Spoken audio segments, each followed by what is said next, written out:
Salut à toutes et à tous, j'espère que ça va nickel. Moi personnellement, ça va, mais bof. Pourquoi? Tout simplement parce que je me suis rendu compte d'un truc qui m'a vraiment touché. Alors quand je dis que ça m'a touché, parce que tout simplement c'était le début de ma chaîne. Ça a été l'une des choses que j'ai le plus kiffé sur un appareil et ça me déçoit. Alors je parle bien évidemment du jailbreak. Tout simplement, le jailbreak arrive à sa fin. Au début, le jailbreak était super simple à trouver. Les hackers trouvaient directement. Les failles étaient grandes et ils arrivaient directement à en trouver. Et maintenant, plus ça avance, plus c'est compliqué. Et on peut même le voir avec le jailbreak d'iOS 10 qui est super compliqué et qui pour le moment est toujours en bêta et qui est incompréhensible. Alors je vais vous expliquer un petit peu la situation, principalement pourquoi je me suis rendu compte de ça. Je me suis rendu compte cette semaine que le jailbreak était sorti en bêta depuis un petit moment.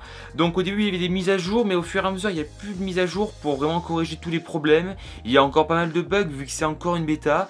Mais le truc c'est que la version finale met du temps à arriver et que le développeur en a marre. Le développeur qui s'appelle Luca Todesco en a vraiment marre, tout simplement parce que il se fait harceler sur son compte Twitter. Dès qu'il a dévoilé une petite faille en public, et il s'est fait harceler à partir de ce moment là. Et donc là, rien qu'actuellement, il dit qu'il va finir, qu'il va en quelque sorte bâcler le jailbreak en public. Et c'est pour ça que par la suite, il a dit qu'il allait arrêter de sortir des jailbreaks en public, qu'il allait les garder pour lui et pour des amis hackers, mais pas qu'il allait les divulguer en public parce qu'il en a vraiment marre. Mais le pire, c'est pas que ce soit le fait qu'il y ait un hacker qui renonce, c'est que tout simplement, avant on pouvait le voir, il y avait de plus en plus de hackers qui travaillaient sur le truc. Il y avait vraiment beaucoup de personnes qui divulguaient des informations, qui arrivaient directement. Et plus on avance, plus c'est long pour en avoir un.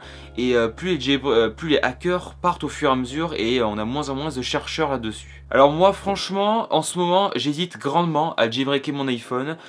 J'ai bien envie parce que c'est quelque chose que j'adore, personnaliser mon appareil, etc. Mais quand je vois qu'il est en bêta, qu'il n'est pas du tout stable, que les utilisateurs me disent qu'il est stable, mais que les sites d'actualité me disent totalement le contraire. D'autant plus qu'il faut réinstaller le jailbreak tous les 7 jours d'après ce que j'ai compris.